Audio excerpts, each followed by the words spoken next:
you have written in this book the possibility that some of the trumpets have already sounded. Yes.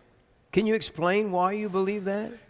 Let me give one astounding illustration, and I've got several in here. Now, I want to preface by saying everything I'm going to say, and especially when I get to the punchline of it, and you'll know when the punchline, because everybody will go, what? I didn't know that was there. Everything that I'm going to say is documented profusely with credible document. I'm talking about language study departments of major universities, talking about UN, United Nations documents, transcripts, talking about scientific sites, geographical sites, military sites, historical sites. I'm not talking about conspiracy theory websites. I'm talking about with impeccable sources. So let me just go ahead now and say this. I believe the seventh trumpet is the rapture of the church, and there's a lot of reasons why. But let's just pretend like for a moment that that's correct. Well, that means the first six trumpets are going to sound, they're going to be revealed. These major monumental things are going to happen sometime before the rapture of the church. So let's back up and look at the sixth trumpet very quickly. The sixth trumpet says, in effect, that there's going to be a major Middle Eastern war on the scope of perhaps a World War III. The Pope just a few weeks ago said, we're on the verge of World War III. A Ukrainian ambassador said just a few weeks ago, we're on the verge of World War III. A prominent Muslim cleric in Pakistan said, we're on the verge of World War III. And they're all referring to what's happening now in the Middle East. Mm-hmm. And so Trumpet 6 says that on the Euphrates River, this war is going to break out. It says as many as 200 million people could be involved. Well, there's 400 million Muslims in the Middle East. If you start adding American troops, maybe Russian troops, maybe Chinese troops, maybe European troops, plus 400 million Muslims, I mean, it could easily be 200 million people fighting over there. Israel is surrounded. And then it says that there are 4 angels there holding this back to a certain day. So there's something very spiritual about this war. This is not going to be fought over oil per se or over geographical territory per se, but there's something very spiritual about it. That's Trumpet 6. Many people believe that we're looking at perhaps the buildup to that right now. So if Trumpet 6 is some kind of a big war in the Middle East, by the way, it says it'll take place on the Euphrates River. You know the Euphrates River begins in northern Turkey, slides down through Syria, slides down through Iraq into the Persian Gulf. So that's the heartbeat of where we're at now, where ISIL is, where everything is taking place right now. So people are looking at that. But now watch. I have documented in my book from military sites and historical sites and mainstream media where many analysts, expert analysts, say that where we are right now ties back in our most recent history to the first Gulf War. Now follow me. This is what they say, and I've got this documented. The first Gulf War, when Saddam Hussein invaded Kuwait, he was in Kuwait for 5 months before the American coalition troops went in. He set 800 oil wells on fire that burned for 11 months, darkened the sky as black as midnight in the noonday for months and months, had torture camps, killing people, torturing people, all of this horrendous stuff, caused this multinational troops to come over, had this big war in the Middle East. Watch. After that was over, very quickly, the next thing that happened 10 years later, 9/11, okay? 24 years, I meant, yeah. Gulf War, 10 years later, 9/11.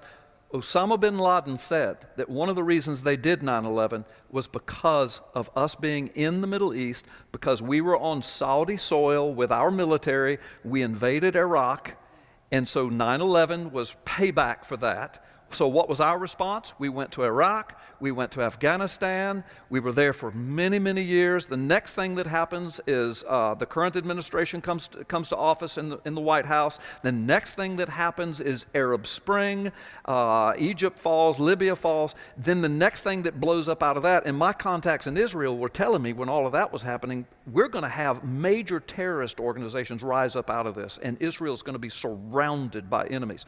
Now we have ISIS and ISIL. So the point being, first Gulf War to where we are now to the possibility of a World War III. Now watch. If Trumpet 7 is the rapture of the church, if Trumpet 6 is this major Middle Eastern war, then back up to Trumpet 5. Mm-hmm. Now, I'm just going to paraphrase. Trumpet 5 says, the messenger says, that something happens to a people for 5 months. It says that in Revelation 9. It says twice, for 5 months something happens, and the sky, the pit is opened, and black smoke and fire fills the sky and blocks out the sun. The locusts come out of the smoke. Then you described them, helicopters, tanks across. Can you imagine the thousands of tanks and helicopters? Then it says people were longing to die, but they couldn't. Here's the punchline. And it ends, trumpet 5, which leads to trumpet 6, ends by saying, and the name of the messenger that started all of this, his name, and see, whenever you see the name is, watch this, his name is Apollyon or Abaddon. Apollyon is Greek, Abaddon is Hebrew. It translates into English as the destroyer.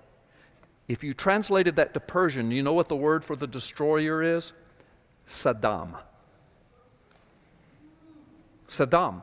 And that's from the Harvard University Persian Language Institute, and I've got all kinds of other references in my book right out of the Middle East, Middle Eastern people saying, no, that's what it means. And by the way, Saddam was not his name. That was a nickname given to him by his mother. She called him the little destroyer, and it stuck with him all of his life. And trumpet 5 says, something's going to happen for 5 months. Wow. It's going to darken the sky. Smoke is going to come out of a bottomless pit. That's amazing because the word for pit in Greek is P-H-R-E-A-R, freer. And the first definition in Greek is a well. Oil well. Not Oh, oil, I'm but sorry. well. A well. Yeah. A well, but a I was just thinking, Yeah, I just thought oil oil wells. well. 800 oil. That's where it was on fire. 800 oil freers on fire, blackening the sky. The helicopters and tanks are over there. People are, and that scripture, there's that scripture in there that says, and in those days, people will long to die, but they can't.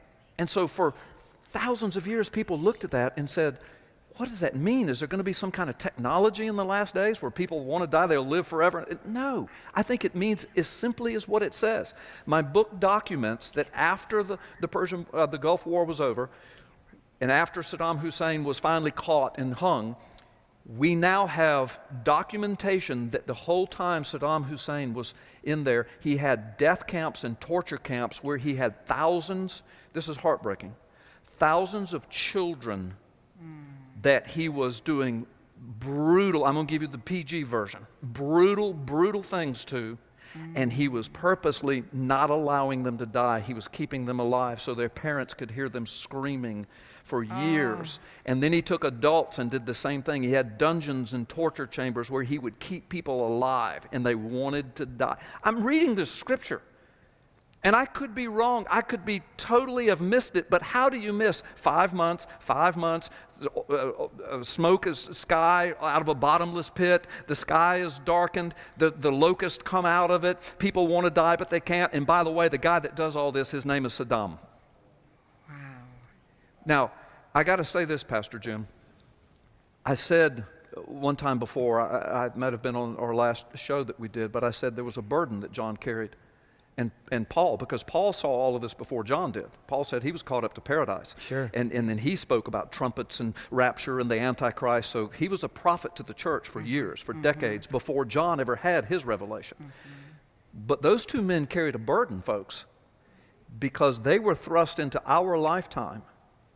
And they knew 2,000 years ago that Jesus wasn't coming for 2,000 more years. Oh, boy.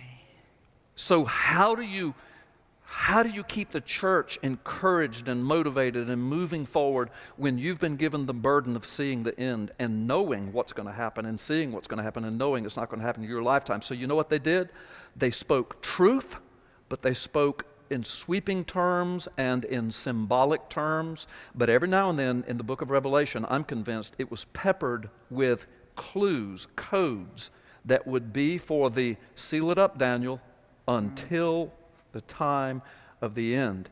What if Trumpet 5 was all about Saddam Hussein and the Gulf War that leads to everything we are now? Nobody could have known that until it happened. That's right. So for 2,000 years, everybody who tried to interpret that would have been wrong, if that's what it is. Right. So I think that they carried that burden because they had to know this, but what they did, the Spirit said, now listen, John, write this down. It won't mean anything to anybody. It'll mean some symbolic things, But the name of the person that starts all this, his name is, and if it was given in Persian, Saddam. Now write this down. Apollyon, Abaddon, the destroyer, English, Saddam in Persian. Write that down. And in the day in which it is fulfilled, somebody's going to see it, and the Spirit of God is going to reveal it, and people will know. So that's just one. There are several other key words like that are astounding. And as I say, I could be wrong, but this is too coincidental to overlook.